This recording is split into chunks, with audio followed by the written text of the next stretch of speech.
fun to be out there, fun to be a part of, us winning games. I've talked at length about how I've, been feeling over the years, and I feel better now at 39 than I did when I was 29. And it was just, I think due to a lot of things. So I feel like I'm in a good routine, and if I play a game like yesterday, I feel like by Wednesday practice, I'm, geared up and ready to go.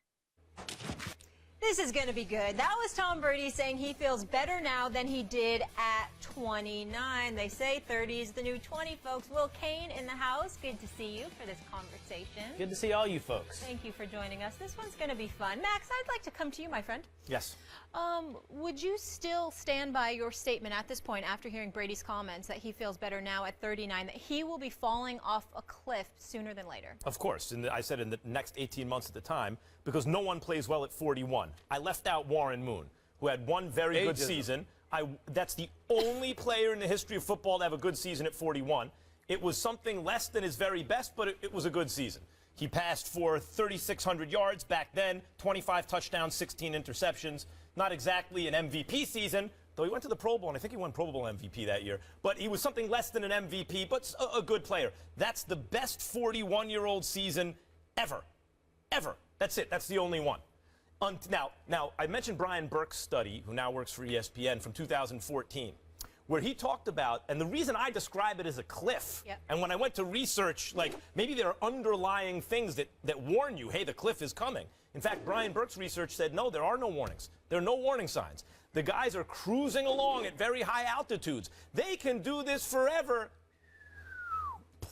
They fall off without warning. Now, an interesting point that Burke brought up is that maybe natural variance in performance can explain it, that, no one stays at the same level every year all their careers, so sometimes you go down, sometimes you go up, but when a player goes down at 40, 41 years old, the assumption by everyone, including the player, is, oh, they must be done.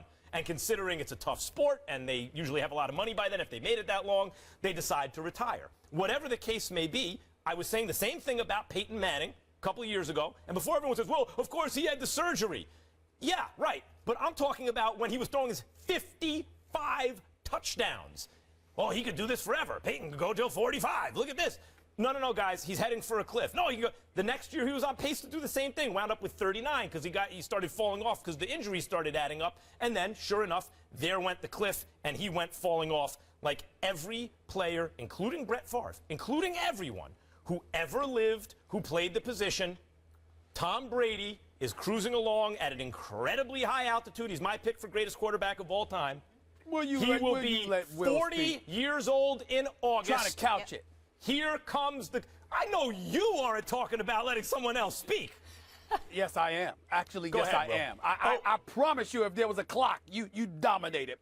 Trust me. Can we get a clock? Okay, let's get a clock. Go ahead. Let's get a clock. I'm up? Go ahead, Will. I thought I was a deciding vote between this epic battle between you two. Oh. No, go ahead. No, it's you. Oh, you want me to make this rebuttal? You're going to let me take the reins here, Stephen A. Let me show you what I'm up Yes. against, by the way. I sit down here at the table. You're off in L.A., and look what I'm faced with. This. Can you see that, Stephen A.? That is a list of all 40-year-old quarterbacks. This is Max's spreadsheet of all the quarterbacks he's ready to throw down here today. Yeah. Right. I don't need it. I don't need it. Right, because you're not going to talk about facts. I'm going to tell you about facts. I don't need it, but notice he kept it over there. And now he's referring to it. Go ahead. By the way, Will, before you speak, I'm proud of the shirt, tie, jacket combination. This is the second week in a row. I'm very, very proud of you. Very proud. You're getting there. My spot on this show is entrenched firmly between you two, Stephen A., because about 30 seconds before we went on air, Max made fun of my shirt. Here's what I'm curious about with this spreadsheet. Is George Blanda on here? Why are you referring to my spreadsheet? That's what I want to know that you just mocked. George Blanda played till he's 48 years old. You very kindly pointed out Warren Moon, Vinny Testaverde's in that range as well, Doug Flutie. These guys all played well into their 40s. Now, your contention is that there's a cliff, that Brady's going to hit this cliff. Well, all due respect to that spreadsheet, Max, that's no great insight. That's how things go in this world. Right. Failure. I thought it wasn't, and then everyone started arguing against me. Failure, death, anything kind of happens suddenly. Things go bad, they go bad quickly. The question is when, and this is the thin limb you're out on. Specifically saying soon and in the next 18 months. Nothing about Tom Brady has told you should rely on historical precedent. Nothing. Everything from the start of his career has said he's breaking historical precedent. Lowest rated quarterback to have this kind of career, lowest drafted quarterback to have this kind of career, to play this late in his career. Sure. Everything he's done says throw everything out the window, including, by the way, that he's reinventing how you take care of your body. All these other guys you point out, they don't eat like Brady, they don't exercise like Brady, he keeps muscle pliability, that's his main thing.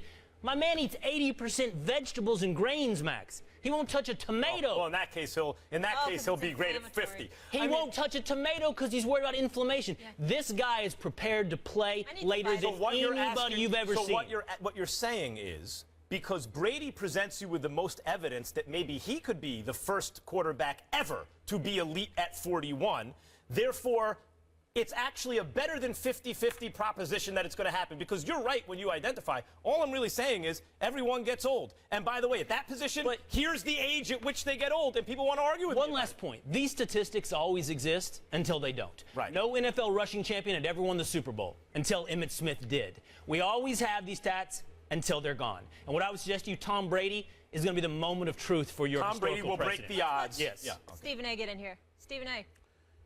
He has the same coach, the same system. On top of it all, you could barely touch the quarterback in this day and age, and he takes care of his health. To me, Max's position is utterly ridiculous. I've been saying this. I can't believe he's got me agreeing with Will Cain of all people. But I have no choice in this matter, because Will Cain is absolutely right when he points out the stuff that he pointed out. He eating right, taking care of himself, got the supermodel wife. I mean, he's got it all. And you know, listen, happy wife, happy life. You understand what I'm saying? I mean, he's living large. And we all know, and keep this in mind, Max Kellerman, this is the part where I got you, and I hope and I want y'all to put me up on the split screen, because I got Max here. I mean, Max, there is no way you can get around what I'm about to say to you. It's going to blow you away more than anything that I have ever said. Are you ready? Yes. Are you ready for this, Max? Yes, I'm ready. I'm ready, too. This is going to be good. I am not married, but you are. The power of stress, the power of happiness elevates people. Stay with me here. You are a very, very happy man. Every time you walk in with those eyes of yours, you just look beautiful. I mean, it's not just the beautiful daughters, it's the beautiful wife. Everything. Am I lying, Mollywood? Compliments on this show than I do at home. Does this guy rave? Does this guy, or does he not rave about his wonderful wife and family every single day? So guess what? That makes you happy. And when you are happy and healthy, stay with me, Will, as well. I'm here. This is something that ultimately stretches your lifespan in a lot of different ways. True. You're healthier. Can you're I ask the feeling obvious good. question? Your spirit is up. The whole bit. Wait, but I just want to complete this metaphor really quick. See, so Max is happy and healthy at home, and you're not? Is that what you're saying?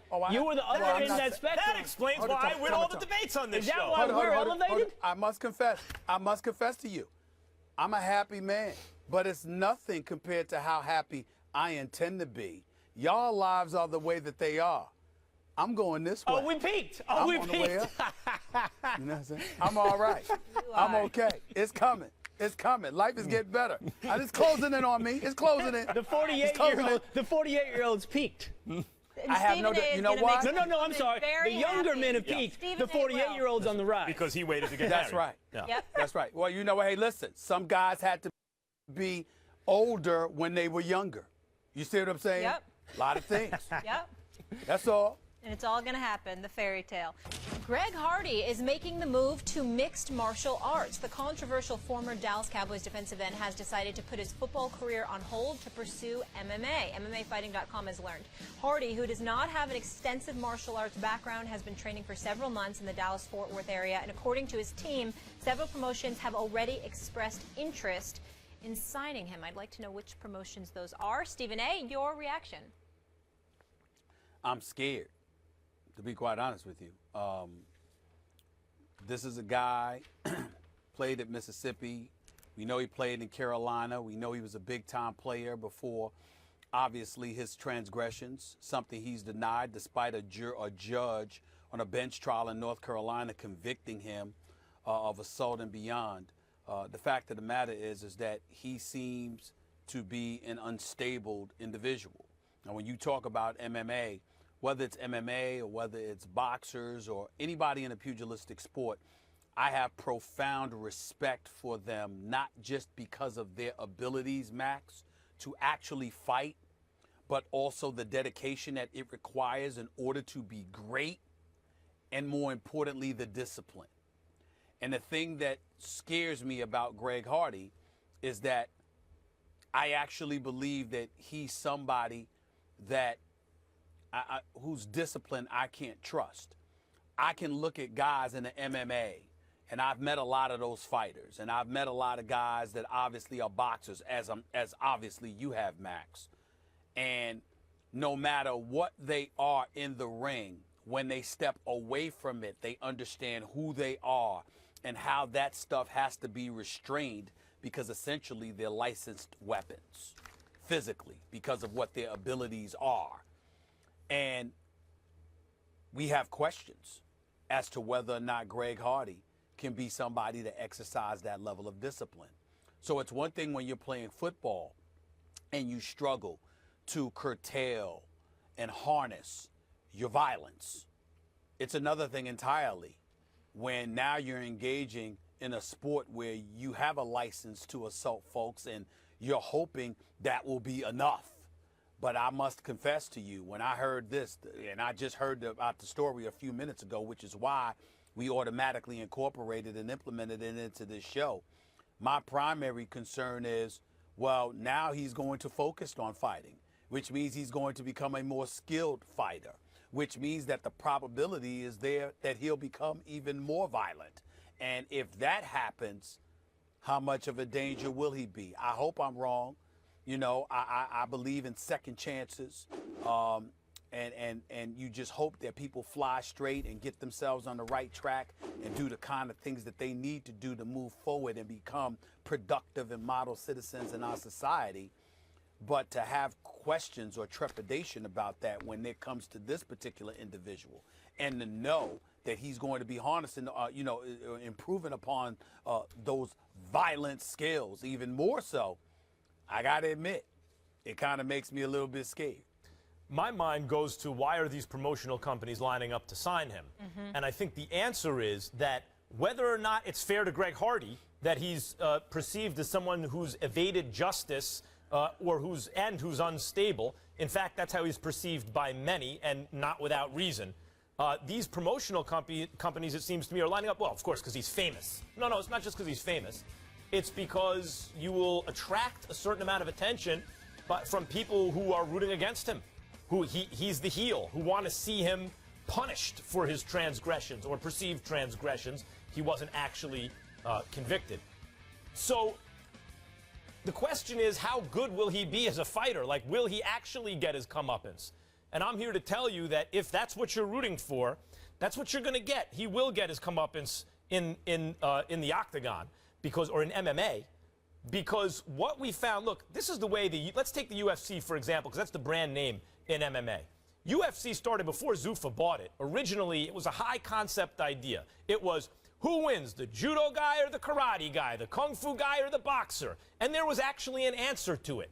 The answer was the Brazilian jiu-jitsu guy wins. Royce Gracie beat everybody pretty early on, won a bunch of them in a row. And then finally, American wrestlers and others realized if we can have enough of a ground game to stay out of submission holds, hyperextend limbs, and so they tap out or else choke windpipes and stuff like that, affect someone's breathing. If we could just stay out of those holds and hit back and grind them down, ground and pound, we can compete. And from this has emerged a much more homogenous kind of fighting style that leads to success in MMA. But I would say, even for the big guys, you've got to be able to handle yourself on the ground. You need, in order to have lasting power, to staying power, you need either a Brazilian Jiu-Jitsu background or a wrestling background, neither of which, to my knowledge, Greg Hardy has. Right. So if you're looking to see him get his comeuppance in MMA, I think you're going to see it.